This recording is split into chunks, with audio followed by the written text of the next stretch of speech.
Hari ini Pak Devi akan memberikan sebuah pengetahuan kepada kalian. Ya, kalian di dalam kelas itu tahu nggak? Ada hal-hal yang mengatur kalian di dalam kelas.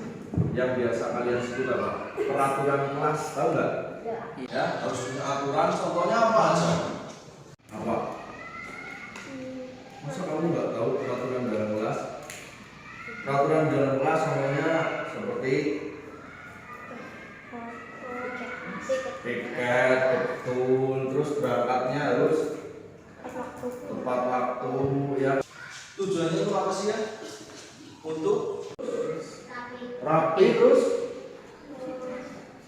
disiplin, terus nyaman, ya, dan sebagainya. Pada pokoknya adalah di dalam kelas itu, ya, harus ada sebuah atau peraturan yang sering sekali kalian ketahui, sering sekali kalian dengar adalah peraturan-peraturan yang mengatur kalian. Tapi pada dasarnya itu adalah keyakinan.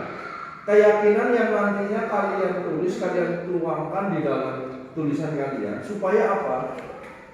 Kalian meyakini itu dan tahu bahwasanya oh saya tidak boleh melanggar. Ya, oh berarti jadi harus punya rasa tanggung jawab.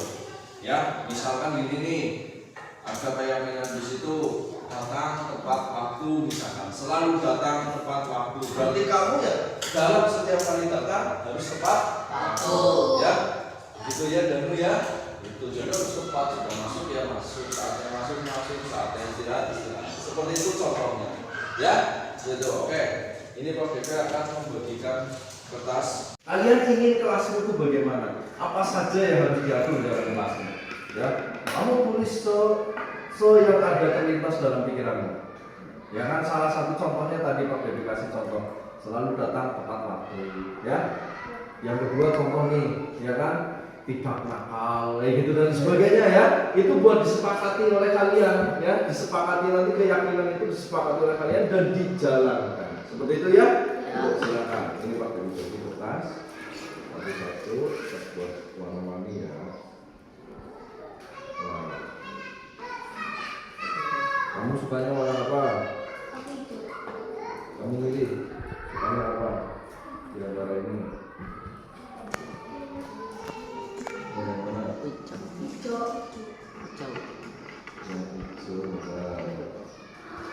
Hijau ini tuh. Silakan tulis di sini. Ya, ditulis apa? Namanya apa nih? Siapa yang hijau? Yang hijau.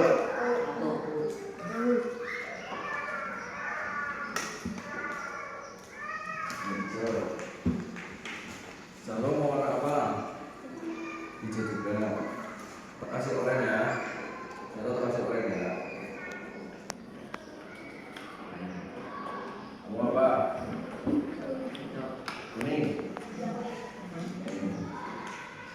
Kamu? Hijau. Kamu kasih ini kalau biar berwarna-warni.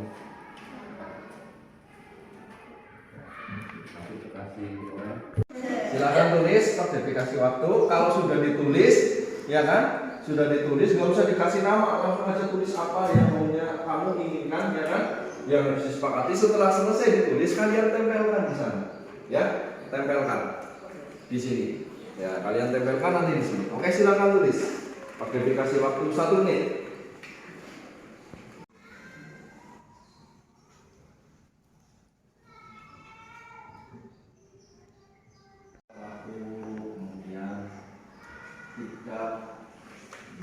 Tidak mengecek teman.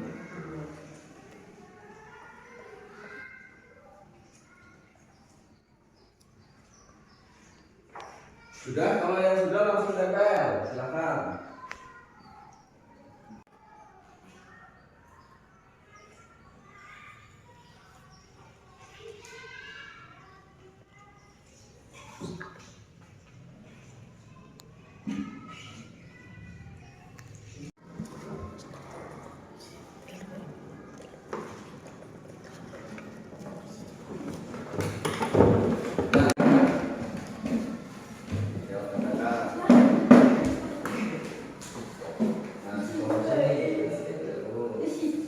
Di atasnya juga boleh sini kok. Satu nggak apa-apa. Di atas sana boleh. Di atasnya sini tuh sini tanya.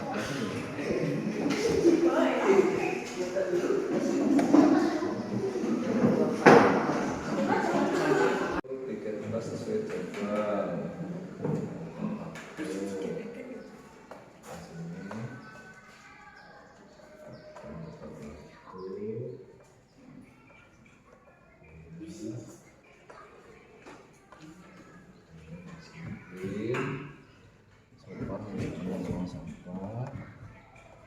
Beberapa keyakinan itu yang kalian tulis nanti kita rangkai menjadi sebuah kata-kata yang indah ya, karena kita menerapkan tidak menggunakan kata negatif, menggunakan kata positif. Supaya apa? Supaya kamu teringat, oh ini loh kesepakatan kita di dalam kelas, ya kan? Oh ini loh yang harus kita yakini, ya kan? Yang harus kita yakini dan harus kita sepakati bersama. Supaya apa? Supaya kalian tidak nantinya melanggar hal yang sudah disepakati. Apabila ada yang melanggar bagaimana?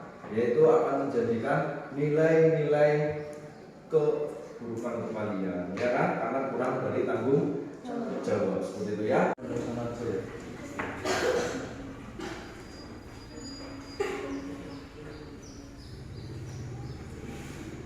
Nah ini buat mengingat-ingat kalian ya, nanti.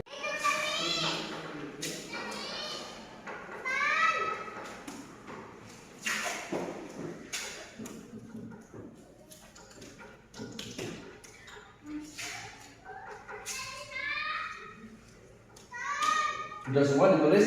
Ya, kalau sudah semua sini maju diambil sama semua ini. Ya, ini maju. Jadi saya tulis di sini. Tunjukkan tuh kertasnya. Tunjukkan ya, tunjukkan. Tuh. Nah, mana ya? Ya. Gini lah. Pegang ini lupa. Nih. Taruh kertasnya. Tunjukkan. Oke. Ya, kalau udah, ya satu persatu tempelkan Ilda. Kecuali Aldi nanti ya. Ini tempelkan di atas. Oke. Terus nih kamu tanda tangan ya, di sini. Kasih nama terus. Ya, bawahnya namamu. Tulisin namamu. Ya, terus lanjut. Sevilla. Pastikan Sevilla spidolnya. Berapa sih ini jumlahnya ya? Jumlahnya 9 berarti.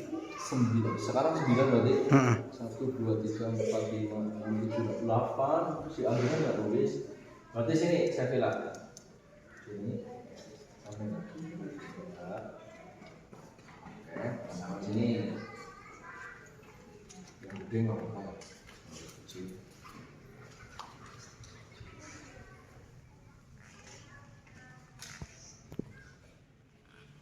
Sevilla terus Zahro ini.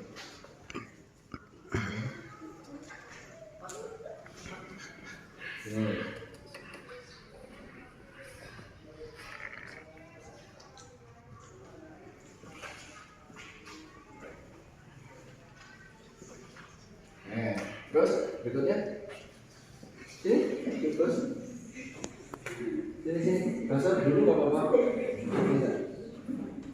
Itu buat kamu mesti dulu.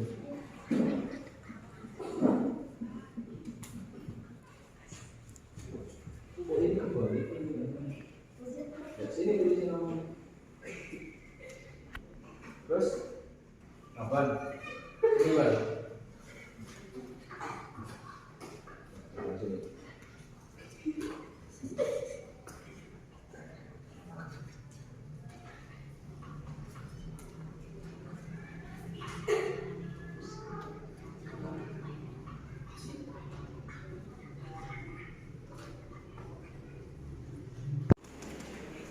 Sini. Terus sini, tangannya sini. Nah, tulis ya. Terus nih, duduk.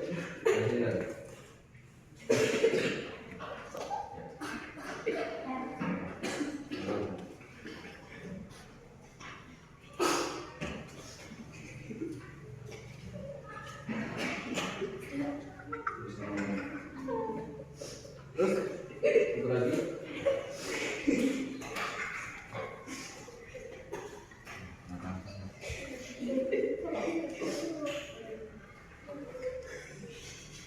Si Aldi tanda tangan Al nanti.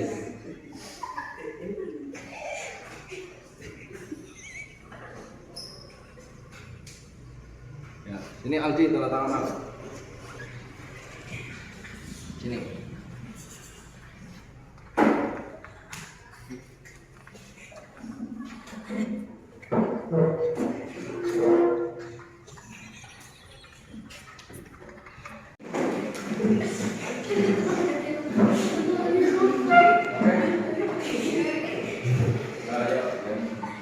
Yang melanggar keyakinan tersebut sanksinya apa dari kalian sendiri? Ya, yang pertama jelas kalian pasti merasa malu, ya kan? Tuh sudah diyakini bersama-sama, sudah sepakati, sudah ditandatangani juga, makanya harus dijalankan. Oke, dijalankan ya, sepakat ya? Mulai kapan? Besok. Kok besok? Mulai kapan? Mulai? Sekarang ya, mulai sekarang juga, mulai hari ini. Jalankan. Kalian tanda tangannya aja sekarang ya kan? Gitu ya. Oke, sepakat ya? Ya, kalau sepakat tepuk tangan. Terima kasih dari Pak Devi. Sekian. Assalamualaikum warahmatullahi wabarakatuh. Waalaikumsalam warahmatullahi wabarakatuh.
Hadirin mohon perhatian. Yang kami hormati Kepala Sekolah SD Negeri Kutasari 03, yang kami hormati Dewan Guru SD Negeri Kutasari 03, dan yang kami hormati tenaga kependidikan SD Negeri Kutasari 03. Assalamualaikum warahmatullahi wabarakatuh. Waalaikumsalam warahmatullahi wabarakatuh. Puji dan syukur marilah kita panjatkan kehadirat Allah Subhanahu wa Ta'ala, Tuhan yang Maha Esa, karena berkat limpahannya kita dapat berkumpul dan hadir dalam acara diseminasi penerapan budaya positif di kelas. Salawat dan salam semoga tetap tercurah limpahkan kepada Nabi kita, Nabi Muhammad SAW, kepada keluarganya, sahabatnya, dan semoga kita senantiasa menjadi umatnya sampai akhir zaman. Amin ya robbal alamin. Hadirin yang berbahagia, mengawali acara, marilah kita buka dengan mengucapkan bacaan basmalah. Bismillahirrahmanirrahim. Selanjutnya, dalam rangka meningkatkan rasa nasionalisme kita, menyanyikan lagu kebangsaan Indonesia Raya, hadirin dimohon berdiri. Kepada yang bertugas, disilakan.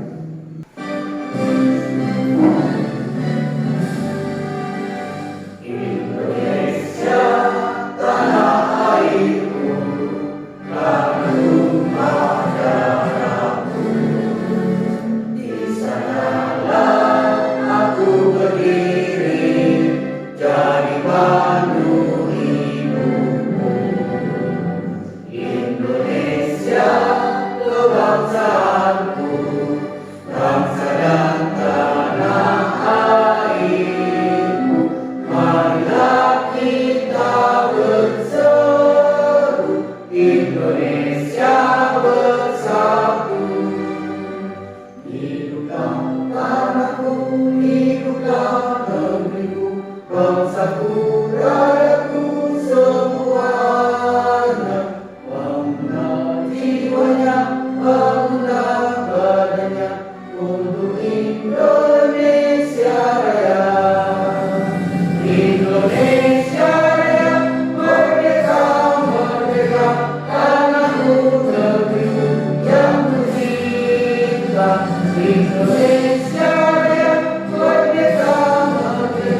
Hadirin disilakan duduk kembali.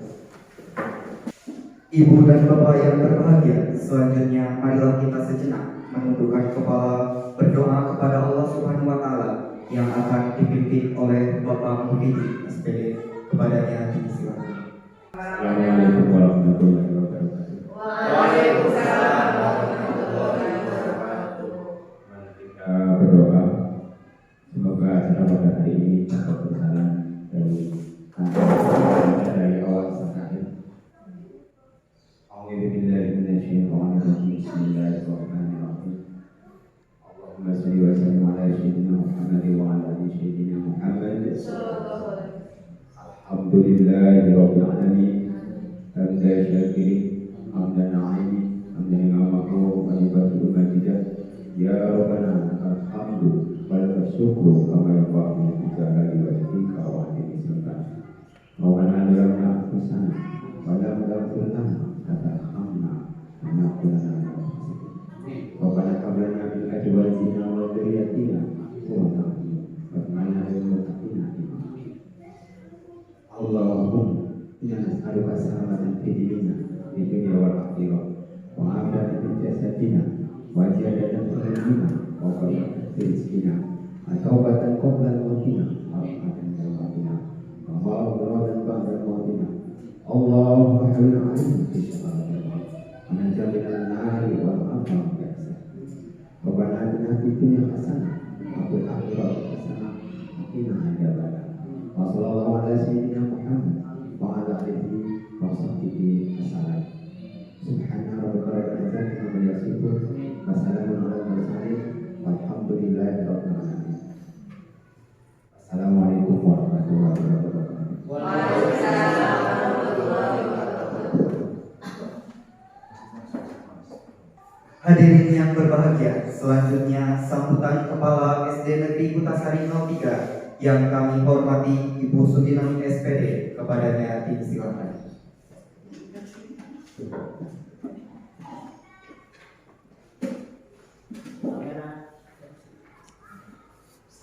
Bismillahirrahmanirrahim. Assalamualaikum warahmatullahi wabarakatuh. Waalaikumsalam warahmatullahi wabarakatuh. Alhamdulillahirrahmanirrahim. Marilah kita panjatkan puji syukur kehadirat Allah Subhanahu wa taala yang telah melimpahkan rahmat, terutama rahmat sehat, sehingga kita bisa bertemu dalam diseminasi penerapan budaya positif oleh Bapak Devi Widianto SPG, CGP, calon guru penggerak angkatan 7 Kabupaten Cilacap. Yang kami hormati Bapak Ibu guru semua, dan yang kami hormati pula tenaga pendidikan. Marilah kegiatan untuk Pak Devi kita dukung calon guru penggerak angkatan ke-7. Mudah-mudahan acaranya lancar, sukses, dan besok untuk yang lain juga kita dukung. Adanya ini penerapan budaya positif dimulai dari SD, sekarang malah juga, ya terutama budaya positif. Istilah kecilnya dulu malak, walaupun 2000 dari SD kita beri apa pemahaman nek malah mau baik apa tidak. Nah dari situ kita tanamkan yang betul dari SD, besok ke SMP sudah tidak kayak gitu lagi. Apalagi kayak gitu itu masalah kecil. Tapi kalau dibiarkan jadi terlalu banyak banget, akhirnya juga nanti berbahaya untuk kelas selanjutnya. Devi termasuk di sini. CGP angkatan 7 berarti angkatan yang pertama untuk SD kita. Semoga yang lain untuk angkatan 8, angkatan 9 besok semuanya nyusul. Aku tidak, istilahnya saya tidak apa ya, godolnya saya kepala sekolah enggak. Saya itu malah bangga semua daftar sebagai calon guru penggerak. Saya bangga. Dan mudah-mudahan Pak Devi ini dalam melaksanakan diseminasi lancar, sukses, tanpa ekses, berhasil. Teman-teman semua dukung, dan besok kalau adik-adik angkatan berarti angkatan 89 mudah-mudahan Pak Dewi masih di sini dan juga dukung memberikan apa yang pernah dia ketahui biar merata dengan teman-temannya. Itu maksud saya. Mudah-mudahan ini acara lancar, sukses, tanpa ekses, tidak ada langsung atau apapun. Sekian dari kami selaku kepala sekolah memberikan sambutan. Mohon maaf bila banyak kesalahan. Akhirul qouli, wassalamualaikum warahmatullahi wabarakatuh. Waalaikumsalam warahmatullahi wabarakatuh. Hadirin yang berbahagia, selanjutnya penyampaian materi diseminasi penerapan budaya positif di kelas akan disampaikan oleh yang kami hormati Bapak Devi Widianto, SPD. Kepadanya disilakan. Assalamualaikum warahmatullahi wabarakatuh. Waalaikumsalam warahmatullahi wabarakatuh. Yang terhormat Ibu Sudina selaku Kepala SD Negeri Kedasar Merdeka, yang kami hormati rekan-rekan guru, bapak, ibu, guru, dan karyawan SD Negeri Kedasar Merdeka. Pertama, marilah kita panjatkan bersyukur kehadiran bangsa yang mana pada hari ini kita bisa diberikan kenikmatan sehat dalam kegiatan diseminasi pemahaman dan pengalaman mengenai penerapan budaya positif di kelas. Salawat serta salam senantiasa kita lakukan kepada junjungan kita Nabi Muhammad SAW yang kita nantikan sahabatnya di dunia kita. Amin. Langsung saja Bapak Ibu, di sini terima kasih saya ucapkan kepada Ibu Kepala Sekolah yang telah memberikan serta memfasilitasi segala tentang apa yang harus kami lakukan, kami laksanakan selaku calon guru penggerak dari SD Negeri Kedasar 03. Yang kedua, sebelum materi ini kami sampaikan, kami juga mengharapkan kepada rekan-rekan guru SD Kedasar 03 terutama untuk dapat melanjutkan artinya ikut mendaftar di program pendidikan bergerak yang selanjutnya. Langsung saja Bapak Ibu, di sini kami akan menyampaikan penerapan budaya positif di kelas. Mungkin kebanyakan dari kita sudah tidak asing dengan istilah ini lagi, sudah sering Bapak Ibu laksanakan, cuma terkadang kita itu masih, saya sendiri juga mungkin masih terkadang kita miss gagal fokus lah istilahnya seperti itu Bapak Ibu. Kita harus melaksanakan bagaimana, harus melakukan apa kepada siswa, gitu ya. Ya. Nah ini sekedar perkenalan Bapak Ibu. Ini adalah yang paling kiri ya. Itu ada Pak Sudia SPD, itu adalah fasilitator saya di CGP Angkatan 7. Kebetulan saya berada di kelas 164A. Kemudian yang paling kiri itu yang paling cantik Bu, Pak. Itu adalah Alfinia SPD. SPD itu adalah pengajar praktik saya. Fasilitator itu bertugas yang mengawal saya pembelajaran baik luring maupun daring, tapi selama ini masih daring ya. Kalau pengajar praktik itu full mendampingi saya di pembelajaran secara luring, baik di pendampingan individu maupun di lokal karya gitu. Ya, ini salam yang sering kita sering kita sampaikan ya, istilahnya salam guru penggerak. Itu ada yang menyampaikan salam guru penggerak, salam dan bahagia. Ada seperti itu, ada pun slogan yang menyebutkan tergerak, bergerak, menggerakkan seperti itu. Sebetulnya kita sudah bergerak begitu, cuma terkadang kita belum menyadari itu, gitu ya. Kita lanjut saja. Ya. Apakah makna budaya positif dan apa contoh penerapan positif yang telah kita terapkan? Ada yang mau berpendapat, Bapak Ibu? Makna dari budaya positif dan apa contoh dari penerapan positif yang mungkin selama ini telah kita terapkan? Barangkali ada yang berpendapat? Ya, mungkin barangkali dari Bapak Ibu ada yang ingin berpendapat mengenai makna budaya positif atau penerapan positif yang mungkin pernah kita terapkan di sekolah. Oke, Mas Dede. Menurut saya budaya positif adalah hal-hal atau kebiasaan yang senantiasa dilakukan secara positif, secara terus-menerus. Oke, ya betul sekali. Contoh penerapannya mungkin, Pak. Contoh penerapan yang bisa kita lakukan di sekolah, mungkin salah satunya adalah kegiatan melaksanakan sholat duha bersama. Oke, terima kasih. Beri applause dulu untuk Pak Dede. Barangkali ada Bapak Ibu guru yang lain ingin berpendapat. Oke, monggo Pak Dede.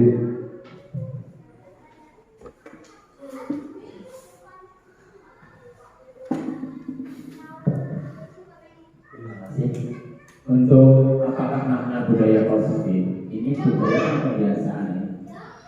Budaya mulai dari kata budaya positif berarti ini perilaku yang mengandung makna positif, baik, makna baik, kebiasaan baik. Ini kebiasaan ini antara lain seperti yang disampaikan oleh kemarin, contohnya adalah sholat. Namun selain itu juga budaya kerjasama, kemudian tengah rasa, kemudian S3 itu senyum, itu juga sebagai contoh budaya positif di sekolah kita. Penerapan ini alhamdulillah sudah berjalan, sudah budaya salat sudah alhamdulillah. Tinggal kita lanjutkan untuk yang lain-lainnya. Sebenarnya kita sudah banyak yang dilaksanakan, namun ini seperti yang lain lah ya, namun belum di-update atau belum di apa namanya ya? Oh ya.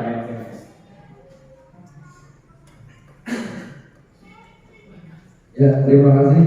Beri applause untuk Pak Dede. Mohon maaf sedikit, saya cukupkan untuk dua pendapat pada pertanyaan ini. Begini Bapak Ibu, saya apresiasi luar biasa untuk Pak Dede dan Pak Mubin. Keduanya menyerupai, hampir mirip dan tidak ada yang sama di sini. Ya itulah yang tadi saya sampaikan. Sebetulnya kita sudah mengetahui, kita sudah melaksanakan, cuma kita artinya begini, kurang dipertebal seperti itu. Jadi ini letaknya di mana? Begitu ya Bapak Ibu. Ya, jika secara teologis itu diartikan sebagai nilai-nilai atau kebiasaan ya, karena budaya itu yang ada di sekolah yang berpihak pada peserta didik agar mereka dapat berkembang menjadi pribadi yang kritis, penuh hormat dan tanggung jawab. Betul seperti yang tadi diutarakan atau dicontohkan oleh Pak Dede dan disampaikan Pak Dede dan Pak Mubin itu betul. Seperti anak itu bisa memiliki rasa tanggung jawab dalam bekerja sama atau kebiasaan setiap waktu rutinitas yang positif. Itu berarti seperti itu Pak. Jadi artinya kita sudah tahu, kita sudah melaksanakan, cuma kita belum yakin begitu. Ini arahnya akan seperti apa? Ya, di dalam budaya positif ini contoh begitu. Contoh di dalam kebiasaan budaya positif ada yang pertama seperti apa yang di silent, kemudian jika ada yang berbicara mendengarkan, kemudian jika mau bertanya anak-anak selesai tepat waktu bertanya dengan sopan. Ini adalah contoh kalimat-kalimat kebiasaan budaya positif seperti itu untuk meningkatkan rasa kemandirian dan rasa tanggung jawab kepada diri kita dan juga siswa. Itu salah satu contoh penerapan kalimatnya. Sebelum mengarah ke lebih dalam mengenai budaya positif, perlu saya sampaikan juga ini adalah perubahan paradigma dari filosofi pendidikan diajar di Dewan Lorong ya Bapak Ibu. Di sini tertera pada filosofi pendidikan diajar Dewan Lorong itu yang jelas adalah bukan tabula rasa, tetapi mengenai budi pekerti. Kemudian semua anak itu terlahir sudah unik gitu. Anak itu sudah punya bakat masing-masing gitu. Kemudian tugas guru yang sebenarnya adalah menuntun keunikan tersebut, menuntut bakat tersebut agar anak itu tumbuh dengan selamat dan bahagia. Dan Ki Dewantoro juga menyampaikan guru itu ibarat petani, artinya guru itu yang menanam, anak itu ibarat biji yang ditanam. Nah, seperti itu. Mau tumbuh, mau apa istilahnya ya, memanen, itu bagaimana cara guru itu menanam, seperti itu. Kemudian kodrat alam dan kodrat zaman yang berpihak kepada anak, itu terkait dengan filosofi pendidikan Ki Dewantoro dan perubahan paradigmanya, yaitu untuk membangun anak budaya yang positif perlu menyediakan lingkungan yang positif, aman, nyaman, agar murid mampu berpikir, bertindak, dan bercita dengan merdeka, mandiri, dan tanggung jawab. Hasilnya disiplin tidak dengan kontrol. Dalam hal itu kontrol dulu dalam menghadapi murid. Ini seperti tadi disampaikan. Contoh sholat duha bersamaan. Nah, setiap hari mungkin. Ya kita yang mengontrol. Kalau kita nggak mengontrol, siswa itu tidak akan tahu kodratnya gitu loh.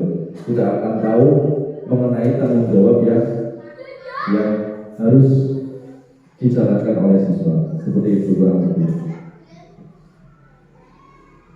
Ya. Di dalam budaya positif ada beberapa materi yang harus kita ketahui. Yang pertama adalah disiplin positif dan nilai-nilai kebajikan universal. Kemudian teori motivasi, hukuman, penghargaan, dan restitusi. Kemudian keyakinan kelas, kebutuhan dasar manusia dan dunia yang berkualitas. 5 posisi kontrol dan segitiga restitusi. Ya, sekarang kita bayangkan, Bapak Ibu dicoba untuk membayangkan. Di sini saya berikan statement cobalah buka. Silakan Bapak Ibu bayangkan, kepalkan salah satu tangan Bapak Ibu. Bayangkan bahwa Bapak Ibu sedang menyimpan sesuatu yang sangat berharga di dalam kepala tangan tersebut.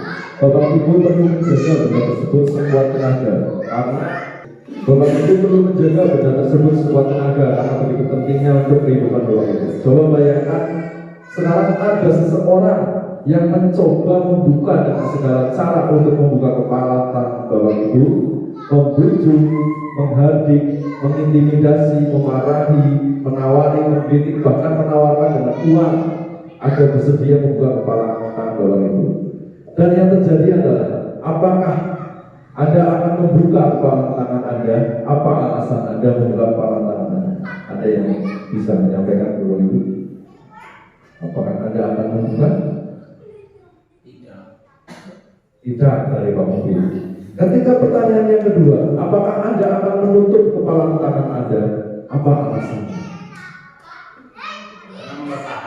Ya, mempertahankan. Sekarang melanjutkan ke yang ketiga. Sesungguhnya siapa yang memegang kendali atau kontrol untuk membuka atau menutup kepala tangan? Adalah diri kita sendiri, Bapak Ibu. Jadi jangan sampai kita bisa dengan mudah terbujuk, terhardik, atau terintimidasi oleh tawaran-tawaran dari orang lain. Yang inilah tadi Bapak Ibu, disiplin positif terkait dengan pendekatan teori kontrol yang disampaikan oleh Stephen R. Covey. Anda tidak bisa mengontrol orang lain, hanya Anda yang dapat mengontrol diri Anda sendiri. Begitu juga orang lain, jangan sampai bisa mengontrol diri kita. Begitu. Semua perilaku memiliki tujuan pasti. Model berpikir menang-menang, gitu ya. Diri kita yang harus menang, begitu. Kolaborasi dan konsensus menciptakan pilihan-pilihan yang baru. Realitas kebutuhan orang pasti akan berbeda-beda. Itulah pendekatan teori kontrol tentang disiplin yang disampaikan. Nah, apa makna disiplin itu? Disiplin sering dikaitkan dengan kata tata tertib, teratur, dan patuh pada peraturan. Disiplin juga sering dihubungkan dengan hukuman, padahal itu sungguh berbeda. Karena belajar dengan disiplin tidak harus dengan memberikan hukuman. Justru itu adalah salah satu alternatif terakhir dan jika perlu tidak digunakan sama sekali. Begitu loh Bapak Ibu. Jadi jangan langsung kita berorientasi hukuman. Nah, begitu ya. Seperti anak melakukan kesalahan, kita orientasinya hukuman apa yang tepat hukuman? Belum. Ya, ini tadi mengenai hukuman. Hukuman dapat mendisiplinkan anak, Hukuman positif dapat meningkatkan kesimpulan anak. Pemberian hadiah dapat memotivasi anak. Dari ketiga ini, mana yang paling menurut Bapak Ibu yang paling tepat istilahnya yang perlu saya ingatkan? Dari ketiga ini Yang nomor 2. adalah dari Ibu nomor 2 gitu. Hukuman positif meningkatkan kedisiplinan anak. Iya. Kalau pemberian hadiah kan sesuatu yang tidak mungkin. Kamu tak kasih hadiah nyapu di ruangan sendiri. Kan itu kan namanya juga hukuman, bukan pemberian hadiah. Iya, betul. Sebetulnya dari ketiga ini saling berhubungan Bapak Ibu. Artinya saling berkaitan. Hukuman untuk mendisiplinkan anak itu ada beberapa cara. Bisa dengan menggunakan hukuman positif, bisa juga menggunakan pemberian hadiah. Seperti itu. Jadi memang ketika kita harus mendisiplinkan anak dengan hukuman positif, anak pasti akan lebih cepat terbiasa. Seperti itu, oke?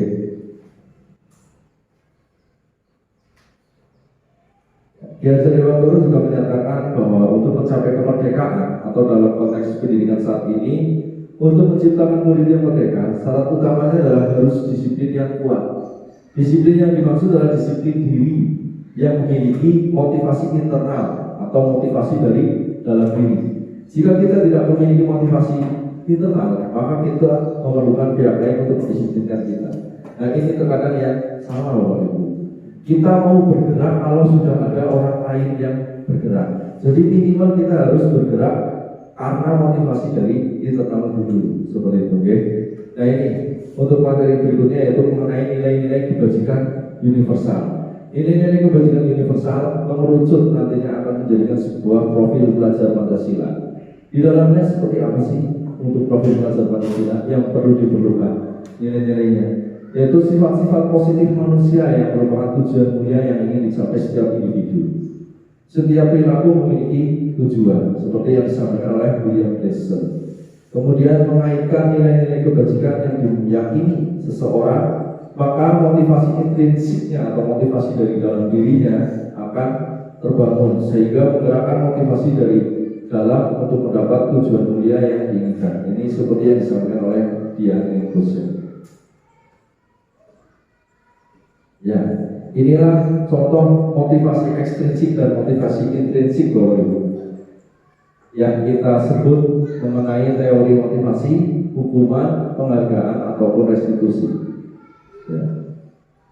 Dari sini memang motivasi ekstrinsik secara kuantitas ya, lebih banyak dibandingkan motivasi intrinsik. Ya karena itu Bapak Ibu, kebanyakan dari dalam diri kita sendiri itu mau bergerak kalau ada orang lain yang bergerak. Padahal yang sesungguhnya untuk menghargai diri sendiri, saya akan menjadi orang seperti apa jika saya melakukannya. Itu yang paling penting, motivasi intrinsik. Begitu juga siswa akan melaksanakan hal yang baik jika ada temannya yang sudah baik. Maka dari itu tugas kita membangun supaya siswa itu punya motivasi tanpa harus ada motivasi dari teman. Walaupun motivasi ekstrinsik juga diperlukan Bapak Ibu. Seperti itu, oke? Ya, ini ada sebuah kasus Bapak Ibu, kita simak bersama-sama ya.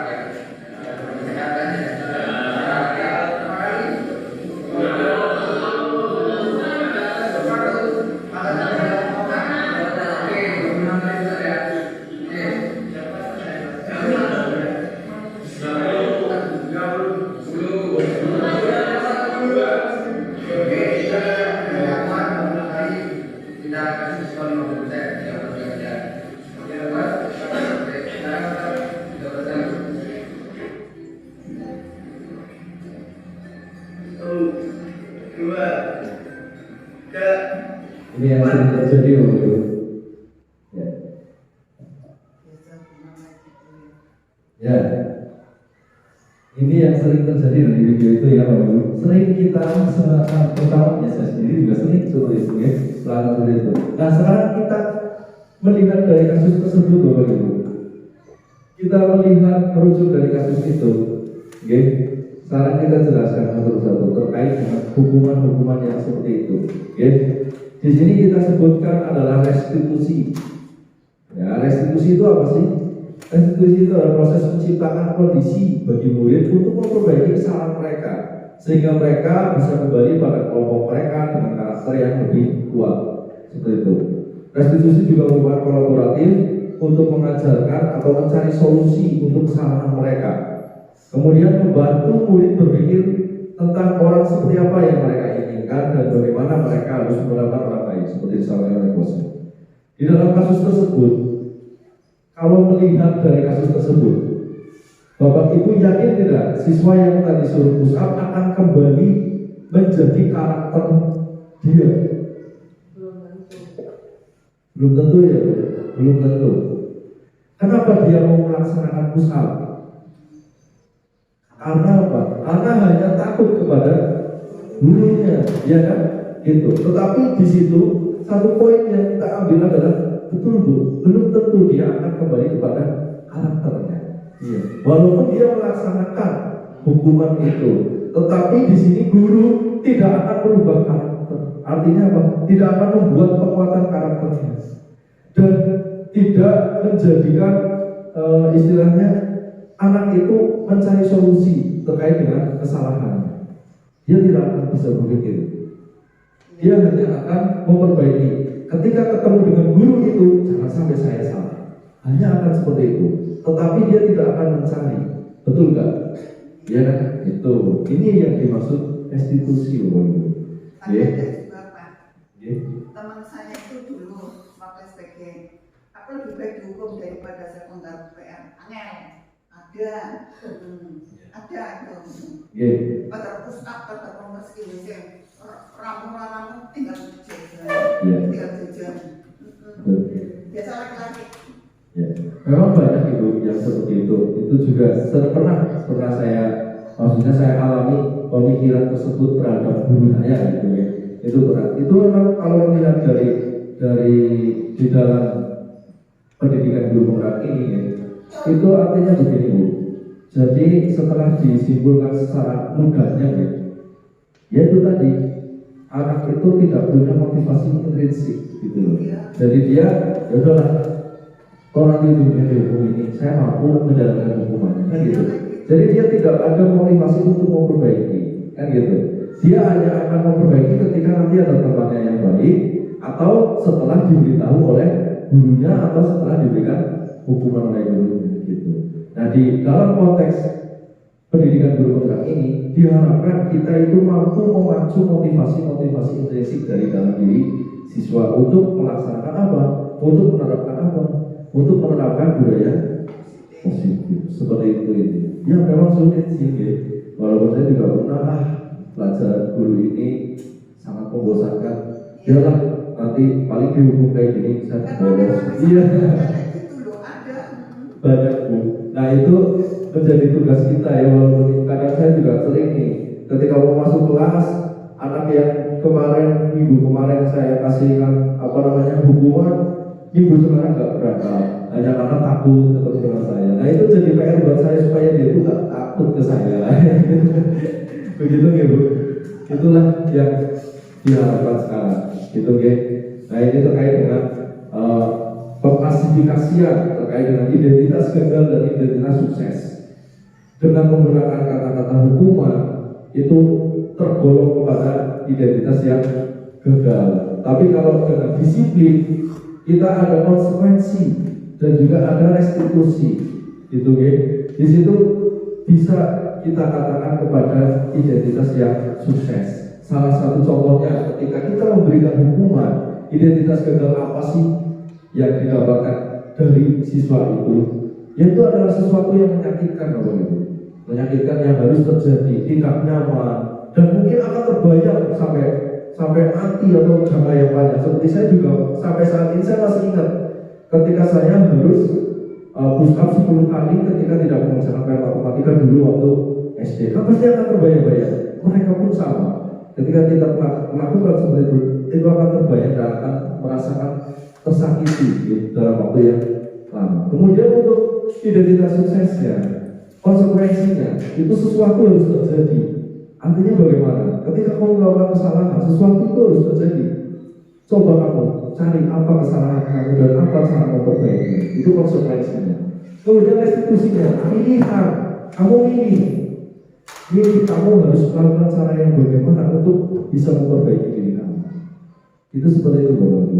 Dan itu nantinya bisa mengaitkan kepada sikap yang disiplin, kepada identitas yang sukses. Begitu. Ya, penerapannya selalu berusaha membangun motivasi intensif siswa dengan memberikan pemahaman maupun contoh tindakan positif. Kemudian selalu berusaha memilih pilihan untuk restitusi jika anak berperilaku negatif. Kemudian berkolaborasi dengan teman sejawat dalam menerapkan budaya positif di sekolah. Mengapa keyakinan kelas? Sekarang Bapak Ibu mungkin sering di dalam seperti kayak topik PNM, di dalam aksi nyata dalam materi-materi modul itu sering sekali sih mendengar keyakinan kelas, kesepakatan kelas dan sebagainya. Kenapa sih harus itu? Kenapa sih bukan yang lain? Bapak Ibu ada yang bisa menguraikan nggak? Menurut pemandangan Allah, menurut pandangan jenengan. Kenapa pakai?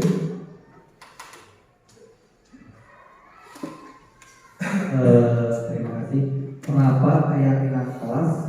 Mungkin ini menjadi salah satu hal atau kegiatan yang bisa kita terapkan kepada siswa, di mana ini mungkin akan menjadi budaya positif ke depannya setelah adanya kegiatan keyakinan kelas. Kalau kita melihat dari kegiatan keyakinan kelas itu kan berarti tentang aturan-aturan yang disepakati bersama secara keseluruhan untuk diterapkan oleh siswa itu sendiri. Artinya kita mempunyai kesepakatan dengan siswa. Ketika siswa itu tidak melakukan atau melakukan hal-hal yang melanggar yang itu sudah menjadi kesepakatan kelas, secara otomatis mungkin siswa itu sendiri sudah tahu kesalahannya.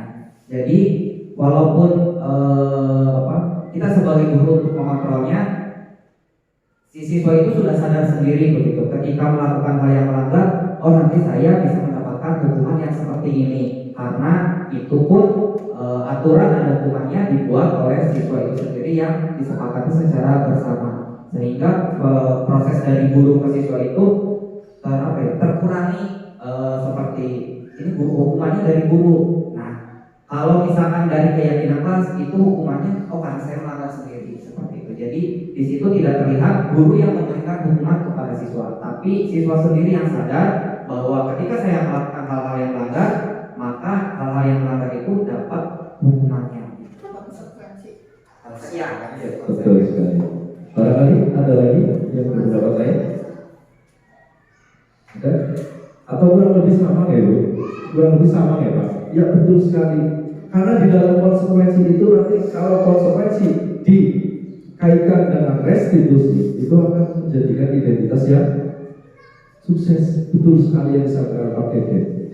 Kita membangun keyakinan. Jadi kita membangun mereka tuh harus yakin dulu loh. Anak tuh ya kayak kita lah, katakan kita ya. Kita tahunya pasti aturan, kita tahunya pasti tata tertib. Ketika di sekolahan, mungkin ibu kepala sekolah ya mencantumkan tata tertib guru SD negeri dan sebagainya, kita hanya akan istilahnya taat kepada aturan dan tata tertib itu, tapi tanpa kita yakin, tanpa kita ketahui resikonya apa. Begitu. Ketika kita istilahnya tidak mentaati tata tertib maupun aturan itu, resiko yang akan kita hadapi, walaupun itu menyakitkan, pasti akan sembuh di waktu yang lama. Tapi ketika kita meyakini dengan kesepakatan, dengan hal-hal negatif yang kita gali dari diri kita untuk dijadikan budaya positif, itu kita akan merasakan kenyamanan. Intinya seperti itu. Oke, mari kita ulas. Ya, keyakinan kelas. Mengapa kita memiliki peraturan harus menggunakan helm bila mengendarai kendaraan roda 2? Mengapa kita perlu memiliki peraturan 3M, menggunakan masker, mencuci tangan, dan menjaga jarak? Mengapa sih? Kan gitu. Orang-orang pasti tahunya menggunakan helm bila mengendarai kendaraan roda 2 hanya karena apa? Takut hilang. Iya. Karena peraturan Bapak Ibu. Kebanyakan dari kita itu tahunya peraturan. Kita belum yakin gitu loh. Belum yakin bahwasanya ketika kita pakai helm itu untuk keselamatan diri kita gitu. Ya, tahunya kita hanya aturan yang dicanangkan oleh polisi. Kalau nanti tidak pakai helm, hilang. Nah gitu. Mengapa kita perlu melakukan 3M, menggunakan masker, mencuci tangan, menjaga jarak? Ya karena itu aturannya. Sedang COVID baru seperti itu. Kita belum yakin bahwasanya itu adalah resiko untuk menjaga kesehatan. Kan seperti itu ya. Itulah yang terkait kepada keyakinan. Jadi seolah-olah seseorang akan lebih tergerak dan bersemangat untuk menjalankan keyakinannya daripada hanya sekedar mengikuti serangkaian peraturan tertulis secara peraturan tertulis tanpa makna. Jadi yang kita inginkan adalah keyakinannya gitu. Buat apa sih kita tulis peraturan secara panjang lebar, tetapi dia hanya takut kepada tulisan itu dan tidak tahu keyakinan yang sebenarnya ada, hal positif yang sebenarnya akan didapatkan. Ya, ini salah satu contoh pembentukan keyakinan kelas Bapak Ibu bersifat lebih abstrak, artinya dibuat dalam bentuk positif, kemudian bisa dengan pernyataan-pernyataan yang universal, tidak terlalu banyak, kemudian semua warga sekolah ikut berkontribusi, artinya ya siswa, guru juga gitu ya, tidak hanya guru yang membuat itu. Kemudian bisa digunakan surat pendapat bersama anggota kelas, mencatat masukan-masukan dari rekan sejawat, dari siswa dan sebagainya. Kemudian mengubah kalimat-kalimat negatif menjadi positif Bapak Ibu. Ya, artinya ketika di dalam kelas kita sering kan kita artinya begini, sering kita mendapati dilarang membuang sampah sembarangan, kan begitu ya. Nah, kita ubah coba. Kita ubah kalimat-kalimat negatif tersebut menjadi kalimat yang positif. Bagaimana lah kita mengekspor? Salah satu contoh misalkan sampah itu tempatnya ada apa? Sampah itu sudah ada tempatnya loh, istilahnya seperti itu. Jadi dia itu akan yakin bahwa sampah sudah memiliki tempat dan tidak harus dibuang sembarangan. Dibandingkan dengan dilarang membuang sampah sembarangan, istilahnya kayak gitu. Mereka hanya akan tahu dilarang membuang sampah, tetapi tidak akan tahu tempatnya di mana. Seperti itu, ya. Itu salah satu contohnya. Ya, prosedur pembentukannya ya pasti dengan meninjau kembali, kemudian meminta warga kelas menandatanganinya. Kebetulan kemarin kami praktekkan di kelas 6 gitu. Itu siswa-siswa juga kami tanda tangani, artinya untuk meyakinkan kepada mereka, awas kamu, istilahnya seperti itu. Jadi mereka itu untuk yakin dan nggak akan melanggar dengan keyakinan kesepakatannya gitu kan. Kemudian mereka dibimbing, ya bisa untuk menghias kelas lah Pak Mubin ya, gitu. Iya. Refleksi dari keyakinan kelas tersebut, itu anak akan lebih antusias Ibu melaksanakan keyakinan kelas. Anak akan lebih memiliki kesadaran diri untuk bertanggung jawab. Kemudian anak juga tidak masuk dalam jalan pendapat yang tidak dapat menyalurkan gagasannya. Seperti itu adalah refleksi yang dilaksanakan ketika kita melakukan pembentukan keyakinan kelas. Tidak lanjut dari keyakinan kelas ini, nanti kita bisa mengevaluasi keyakinan kelas secara berkala. Contohnya 1 semester sekali atau 1 tahun pelajaran sekali.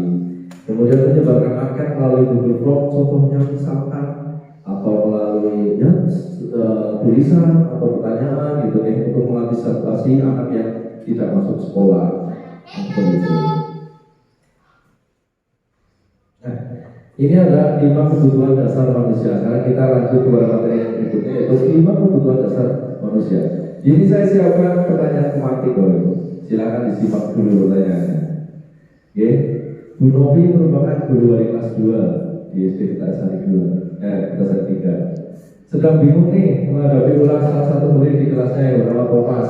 Benar nggak Bu ada yang namanya Thomas Bu? Benar ya? Beberapa anak di kelas 2 telah datang padanya dan mengeluhkan sikap Thomas yang seringkali meminta bekal makan siang mereka dengan paksa.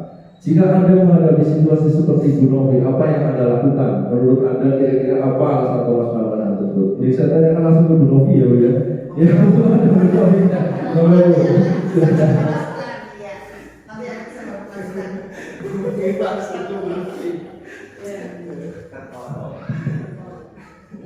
Ya, terima kasih. Ya memang di kelas 2 itu yang saya ampu itu ada siswa yang bernama Thomas. Itu teman-temannya Nafis dan Intan itu kan sering membawa bekal dari rumah, tapi Thomas itu tidak ikut membawa bekal. Sedangkan pada saat istirahat, Nafis dan Intan itu makan bersama di kelas, ya. Nah, Thomas itu karena tidak pernah bawa dan tidak mau bawa, itu akhirnya meminta dengan paksa, sini, saya minta bekal kamu bawa apa? Nah, itu menurut saya apa ya? Thomas itu di rumah mungkin saya tidak tahu di rumah gimana. Mungkin ibunya itu sibuk, jadi sebelum jam 6 atau malah habis subuh itu sudah berangkat ke sawah. Jadi belum sempat untuk membuatkan sarapan Thomas. Atau mungkin sudah sarapan, cuma Thomas yang namanya laki-laki perempuan saja cepat lapar, ya. Apalagi laki-laki jam 9 jam 10 itu mungkin sudah lapar lagi, tapi tidak bawa bekal. Sedangkan uang jajannya itu sudah habis atau malah berkurang. Jadi yang tadinya 5.000 jadi cuma 2.000 karena ibunya tidak memberikan uang lebih. Itu yang saya alami di kelas 2. Menurut Bapak Ibu kira-kira bagaimana solusinya supaya saya bisa? Saya juga bingung sendiri. Ibunya bingung sendiri. Kira-kira ada solusi dari Bapak Ibu atau bagaimana?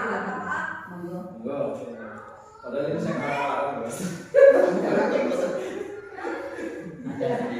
Ya, belum. Ya. Solusinya. Sekarang kapan ya itu? Punya Thomas.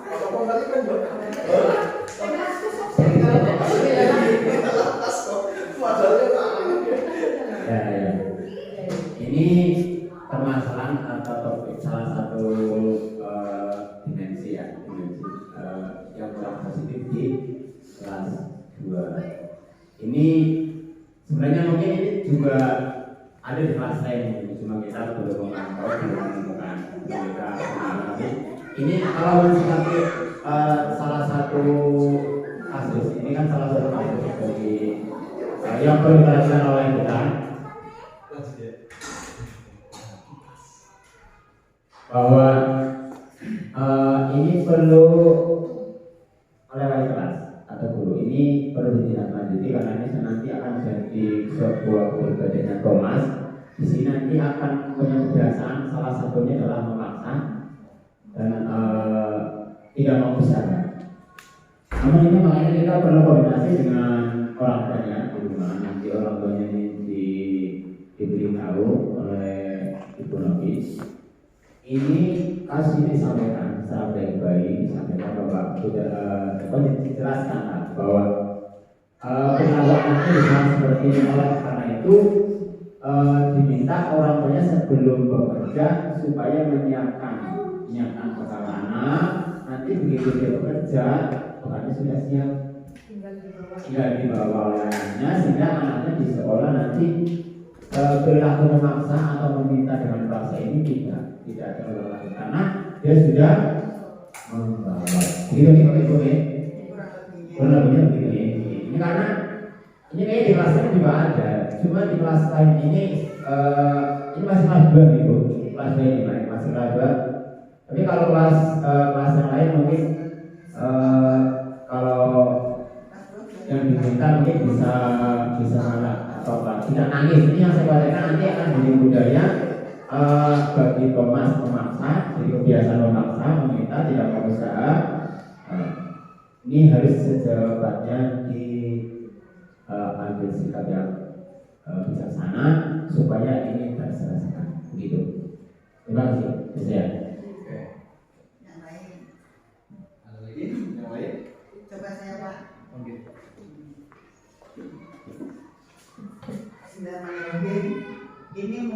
salah satu solusi gunakan. Sekarang kan sudah HP-nya sudah Android, ada nomor WA-nya, ada fotonya. Syukur bisa di video dikirimkan ke orang tuanya biar lebih jelas.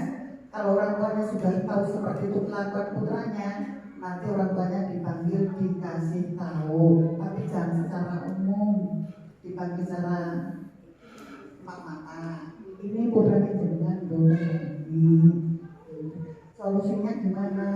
Di rumah kan ya punya makanan lah, seperti ya mangleng apa sini obrol-obrol apa makanan apa lah, biar di sekolah itu tidak terangsang. Istilah Jawa sih ngomongnya sing elek mangas, mangas kepengen panganan kancane, itu memang tidak baik. Ya salah satu jalan, mungkin orang tua sudah punya nomor WA, ada fotonya, biar pas dengan keadaannya di video pas ngerti lagi terbukti dikirim ke orang tua, ini putranya jenengan loh, terus dipanggil dengan mata jangan secara umum, kasih tahu dengan perasaan lembut, apalagi seorang ibu mungkin yang dijak bicara mungkin juga nanti terasa, oh iya Bu, mungkin orang tuanya juga mohon maaf, mungkin kalau di sini di Kota Baru itu saya kira orangnya tidak ada yang kekurangan,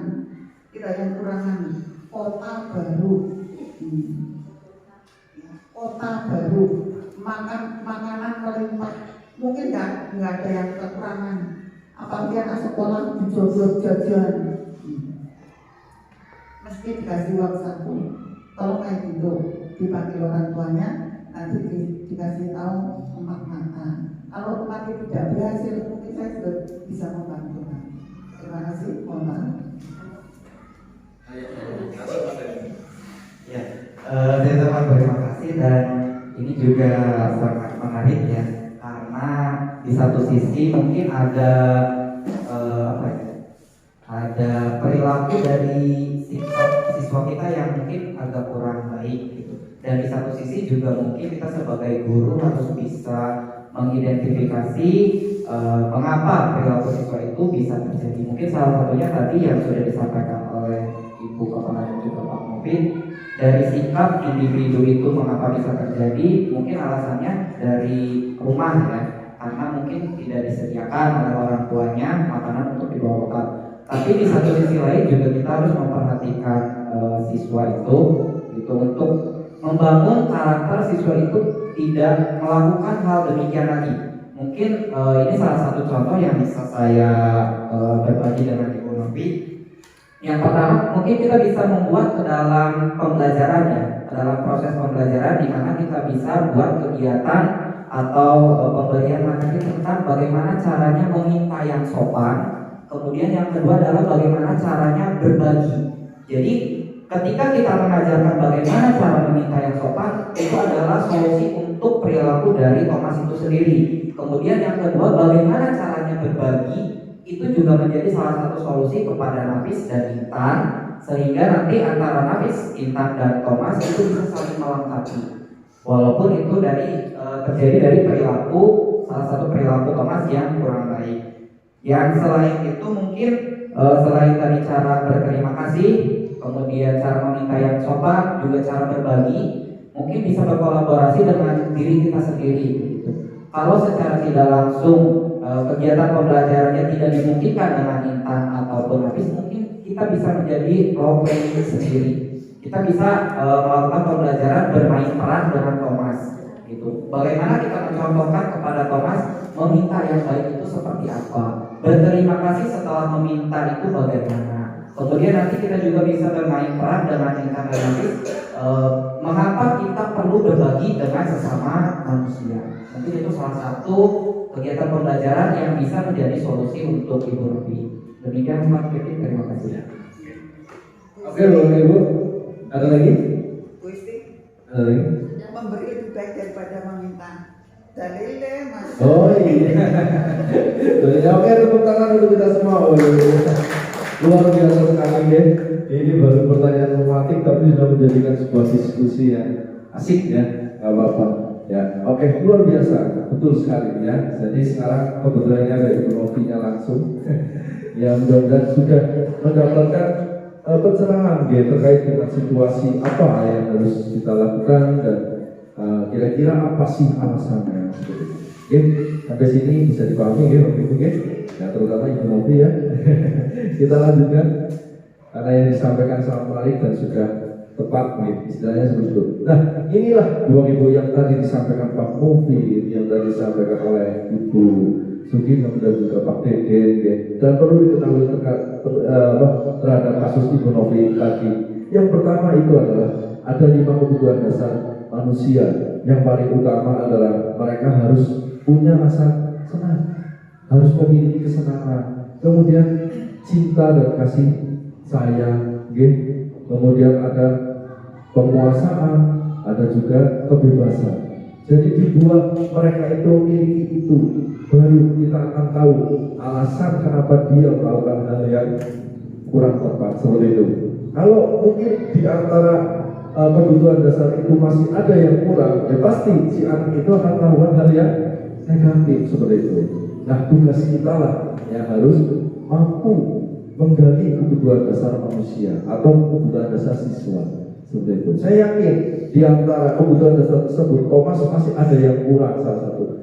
Kalau kita sudah yakin dan sudah tahu, mungkin Thomas itu kurang cinta dan kasih sayang ketika di rumah, yaitu kurang perhatian dari ibunya, makanya dia tidak bisa tidak membawa bekal kan gitu, dan dia tidak tahu cara untuk berbagi, dia tidak tahu cara untuk meminta, berarti dia tidak punya kebutuhan dasar kebebasan. Nah, seperti itu ya. Jadi tugas kita loh itu. Ya, tugas kita untuk membangun kebutuhan dasar terhadap contoh kasus tadi, gitu. 5 posisi kontrol. Mari simak ilustrasi berikutnya. Ini ada ilustrasi loh Ibu. Ini adalah posisi kontrol penghukum,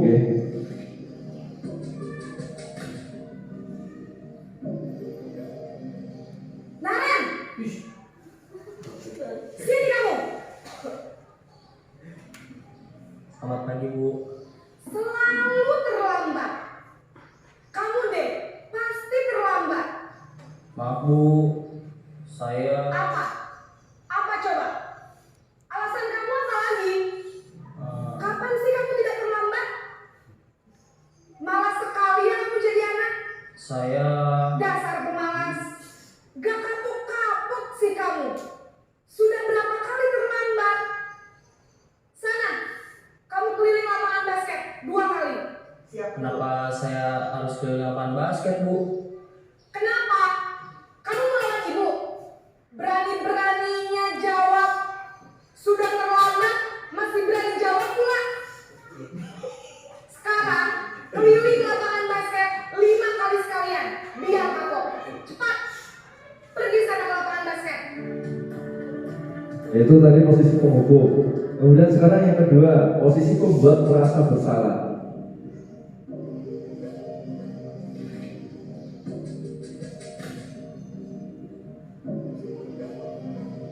Naren!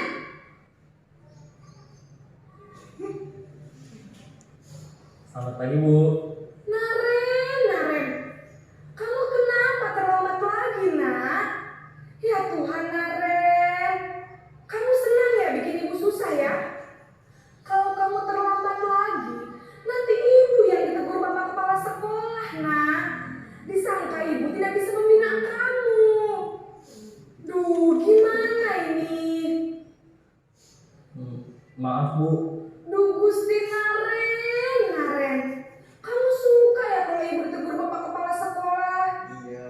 Terus, sekarang ibu harus tulis apa yang di buku absen? Ini kamu sudah sering terlambat loh. Ibu harus apa coba? Maaf, Bu. Maaf sekali. Ya sudah, lain kali jangan bikin ibu susah lagi ya nak ya. Ibu tidak akan kuat lagi kalau kamu begini terus. Bisa jantungan kalau ibu ditegur bapak kepala sekolah. Ini anaknya udah rasa bersalah banget Maaf ya, akhirnya. Bu. Maaf sekali. Jadi rasa salah banget kan? Nah, Sekarang yang ketiga, posisi sebagai teman.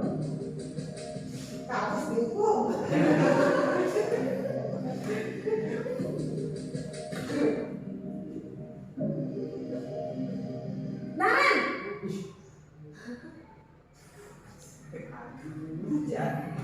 Selamat pagi Bu. wah, sudah jam berapa ini, Nak? Terlambat lagi ya, sayang. Iya Bu, habis ibu saya belum membangunkan saya. Bu, Kamu malah menyalahkan ibu kamu. Kamu bukannya anak yang larinya paling kencang. Kok terlambat sih? iya Bu, saya memang terlambat bangun tadi. Jadi biarpun saya lari kencang, tetap gak kekejar Bu. Ya sudah sana. Nanti lain kali larinya lebih kencang lagi ya. Biar gak terlambat lagi. Bikin seneng ibu. Demi ibu. Bisa kan? Bisa lah Bu. Ya sudah sana masuk kelas. Ibu beresin urusan absen kamu. Kamu ini ada-ada saja. Nah, ini yang terakhir sebagai pemantau atau monitor yang keempat loh, maaf. Monitor atau pemantau. Naren!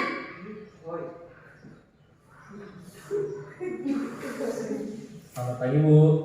Naren, apa peraturan sekolah kita tentang jam berapa kita harus masuk sekolah, Nak?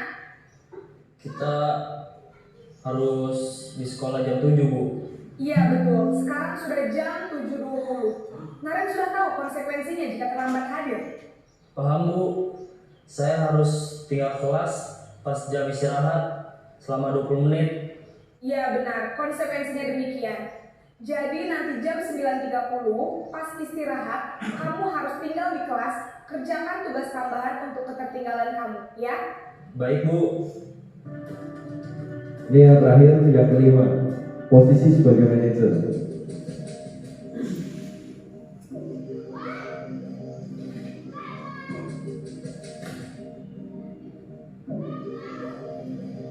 Naren!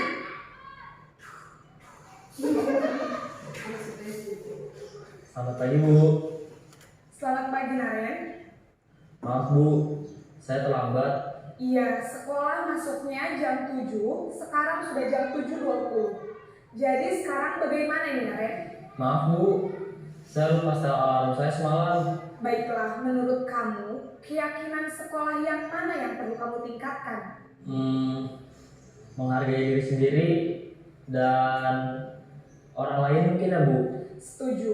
Jadi, apakah Naren meyakini prinsip saling menghormati tersebut? Iya Bu, saya meyakininya. Apakah Naren bersedia memperbaiki masalah keterlambatan ini? Bersedia Bu. Bagaimana kamu akan perbaiki masalah keterlambatan ini?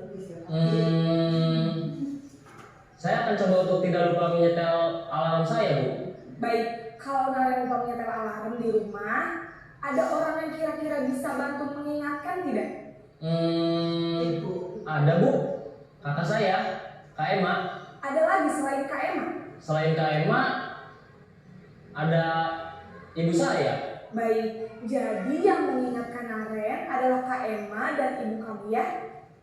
Kira-kira akan mulai setel alarm kapan nih Naren? Setelah pulang sekolah, akan segera saya lakukan. Baik, jadi Naren akan setel alarm untuk bangun besok pagi dan akan diingatkan oleh kakak dan ibunda Naren ya. Ada lagi yang mungkin perlu dilakukan Naren agar tidak terlambat bangun lagi? Tidak ada Bu.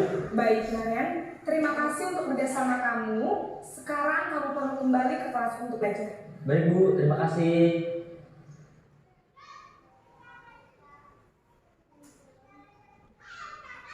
Ya, itu tadi adalah 5 posisi kontrol Bapak Ibu. Dari ilustrasi itu tadi, ini adalah kurang lebih penjelasannya. Dan 5 posisi kontrol itu nampak nggak perbedaannya? Nampak sekali dari posisi yang pertama sebagai penghukum, kemudian membuat orang merasa bersalah, kemudian sebagai teman, dan sebagai pemantau, dan yang terakhir sebagai manajer. Dari 5 posisi kontrol itu, kira-kira menurut jenengan atau menurut Bapak Ibu nih, yang paling tepat kita laksanakan, yang paling tepat kita terapkan adalah posisi kontrol yang mana? Nomor 2. Posisi kontrol yang mana?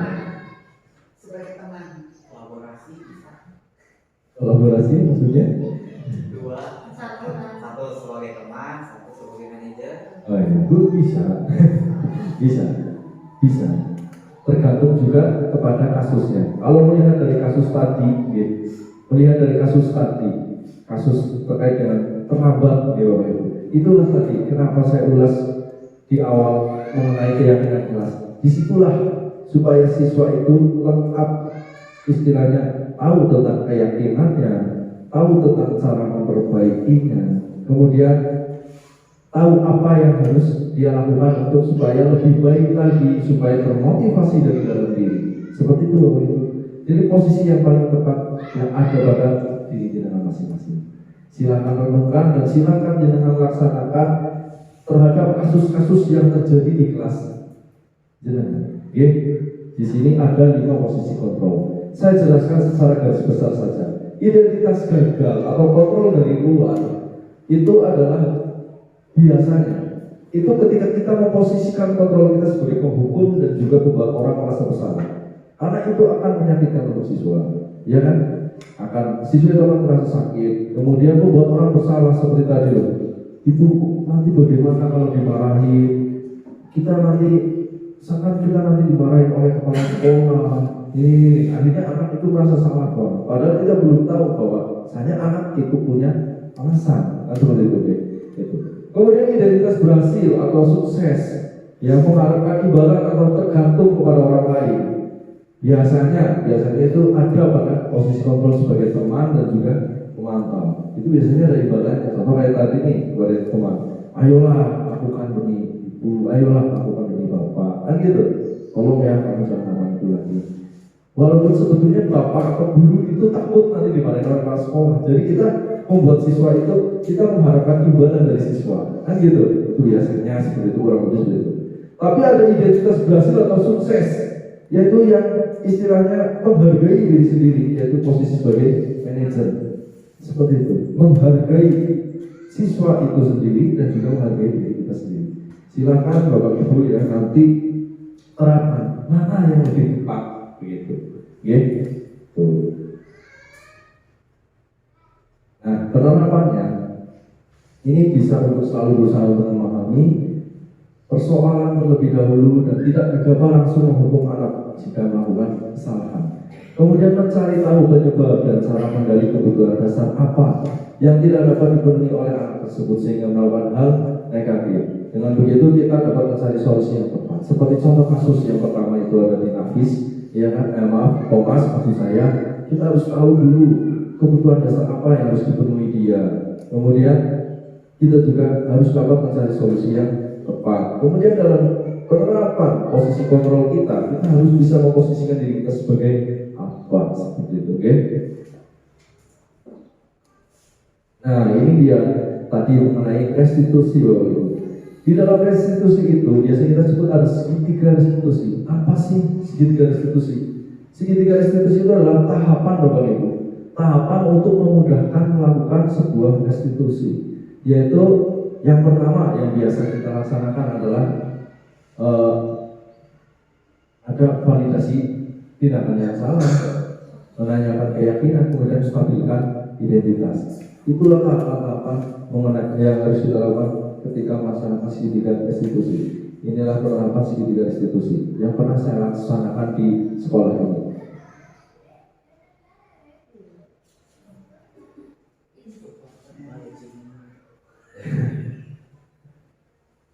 Ini kalau puter-puter kayak gini kita ada sinyal.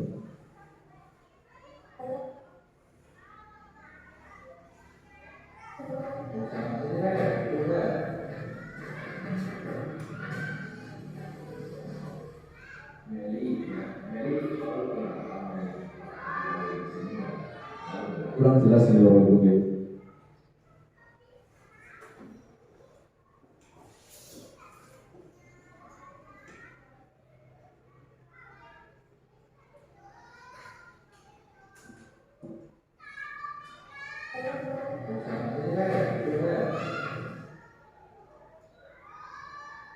Ya. Yang pertama stabilkan identitasnya dulu.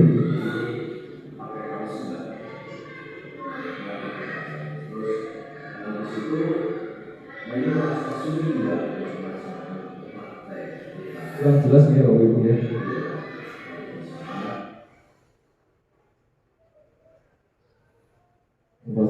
Memvalidasi kendaraan yang salah, dan yang terakhir menanyakan keyakinan. Ini begini Bapak Ibu, saya jelaskan terkait tadi ya, mungkin karena pendalasannya. Intinya tadi di kasus Meli, itu Meli itu seringkali ketika pelajaran penjas itu tidak memakai kaos olahraga. Artinya alasannya pertama lupa, yang kedua alasannya kekecilan, yang ketiga alasannya tidak punya. Jadi setiap kali jam penjas itu alasannya selalu tidak sama, begitu ya. Makanya saya mencoba menstabilkan identitasnya dulu. Sebetulnya apa sih kok bisa ada 3 alasan? Nah saya tanya dulu di situ caranya. Kamu sulit enggak kalau olahraga nggak pakai kaos? Terus sebetulnya punya enggak dan sebagainya. Ternyata dia mengaku sebetulnya dia punya, cuma dia sering lupa, sering lalai. Dan yang kedua yang saya kagetnya itu ternyata dia minder ketika harus pakai kaos olahraga, sedangkan dia adalah anak baru atau siswa baru di SD ini. Begitu. Oh setelah seperti itu saya berikan validasi tindakan yang salah. Artinya begini, validasi tindakan yang salah itu saya menguraikan terkait dengan pakaian olahraga itu tadi, bukan menyalahkan ketika Meli harus pakai kaos yang bukan SD sini, bukan. Salahnya begini Bapak Ibu, kalau kamu tidak pakai kaos, temanmu olahraga bisa leluasa, kamu olahraganya leluasa enggak? Dia tahu dengan sendiri dia. Terus ketika kamu praktek, kamu merasa malu enggak ketika kamu nanti akan tersimpan kelihatan oleh teman? Dia mengakui itu. Nah setelah itu baru menanyakan keyakinan. Nah keyakinan yang kita atau sepakati gitu ya, yang pernah kita sepakati itu adalah salah satunya menghargai diri sendiri, kemudian menghormati, ya kan, menjaga sopan santun, kemudian menjaga kebersihan pakaian dan sebagainya, atau kerapian pakaian. Nah di situ dia paham, oh iya. Nah sudah paham dengan keyakinan tersebut, ya tolong lain kali apa yang dapat kamu lakukan kan gitu. Apa yang dapat kamu lakukan, yang dapat dilakukan, dia mengaku juga di dalam video tersebut, dia mengaku juga saya bisa menggunakan pakaian olahraga, dan saya merasa itu yang bisa istilahnya apa? Istilahnya dia itu yakin bahwa oh ya aturannya adalah harus pakai pakaian olahraga gitu. Jadi terus dia merasa oh ya untuk mulai besok saya tidak akan malu ketika harus pakai pakaian yang bukan dari SD gitu. Nah di situ kebetulan dalam posisi kontrol restitusi itu tadi saya memposisikan sebagai manajer. Jadi menggali supaya anak itu mampu dan mencari solusi sendiri. Begitu. Dan alhamdulillah ya terlaksana seperti itulah istilahnya. Begitu ya. Nah itu tadi Bapak Ibu terkait dengan presentasi yang saya sampaikan, materi-materi mengenai budaya positif atau penerapan budaya positif di sekolah. Nah untuk yang berikutnya atau yang terakhir, saya mohon ada refleksi dan umpan balik dari Bapak Ibu ya. Kira-kira hal baru apa sih yang dapat mengubah paradigma saya, atau ini maaf ya salah ketik bukan dana ya, tapi dan apa yang saya dapatkan ya, bukan dana apa ya. Kalau dana biasanya Pak Dede nanti tahu banget nih dana apa ini. Itu kira-kira dari penerapan budaya positif, dari istilahnya kita tahu teori motivasi, kita tahu keyakinan kelas, kita tahu 5 kebutuhan dasar manusia, kita tahu 5 posisi kontrol, dan juga melaksanakan dan menerapkan dengan segitiga restitusi. Kira-kira paradigma apa sih yang bisa berubah diri saya dan apa yang saya dapatkan? Monggo saya minta dari Bapak Ibu, silakan. Terima kasih. Untuk hal baru apa yang mengubah paradigma saya dan apa yang saya dapatkan sampai kesempatan yang berbahagia ini, Mungkin salah satunya adalah tadi dari materi yang Pak Dedi sampaikan, adanya 5 kontrol yang bisa dilakukan sebagai guru, dan itu juga membuka mata saya sebagai seorang guru untuk kedepannya. Jadi kita sebagai seorang guru mungkin bisa bersikap secara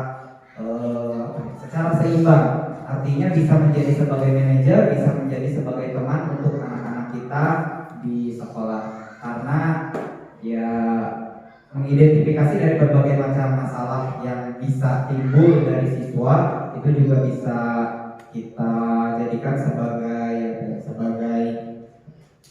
informasi penting untuk diri kita ini akan menjadi apa di mata anak-anak kita.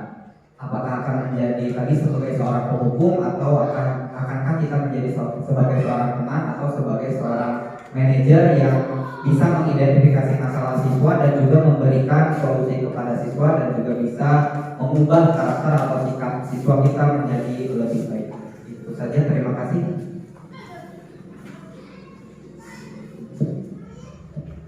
Oke, terima kasih Pak Dede. Barangkali ada Ibu, perwakilan dari Ibu, perwakilan dari Bapak sudah, dari Ibu, monggo.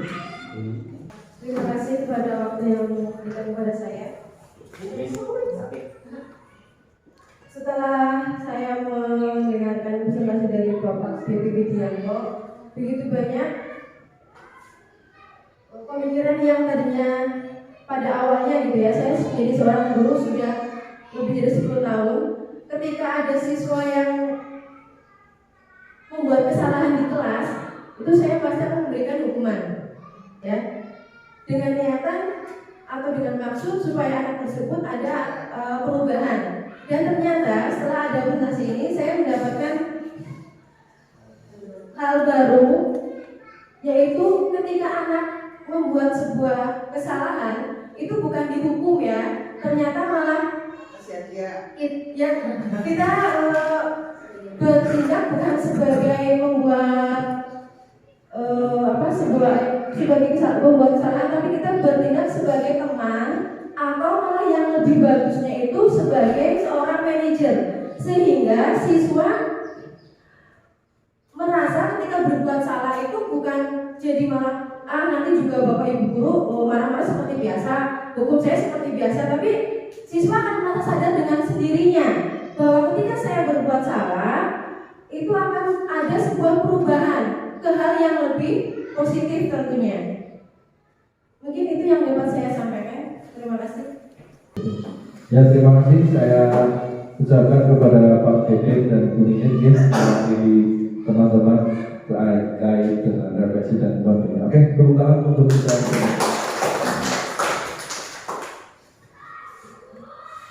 Oh iya, berarti sudah pas oke. Nah, begini loh Ibu ya, terima kasih atas kesediaan Bapak Ibu sekalian mendengarkan atau menyimak materi terkait diseminasi pemahaman dan penerapan budaya positif di kelas yang saya paparkan. Mudah-mudahan bisa bermanfaat untuk kedepannya dan bisa merubah paradigma Bapak Ibu sekalian, ya, termasuk diri saya. Sekian dari saya, kurang lebihnya mohon maaf. Bila itu hidayah. Assalamualaikum warahmatullahi wabarakatuh.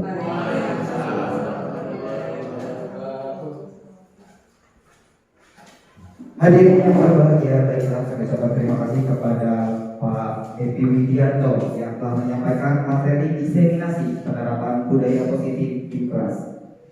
Selanjutnya Bapak dan Ibu yang berbahagia, selaku pembawa acara saya mohon mundur diri dan mohon maaf atas segala kekurangan. Sebelum itu marilah kita tutup acara ini dengan mengucapkan bacaan hamdalah.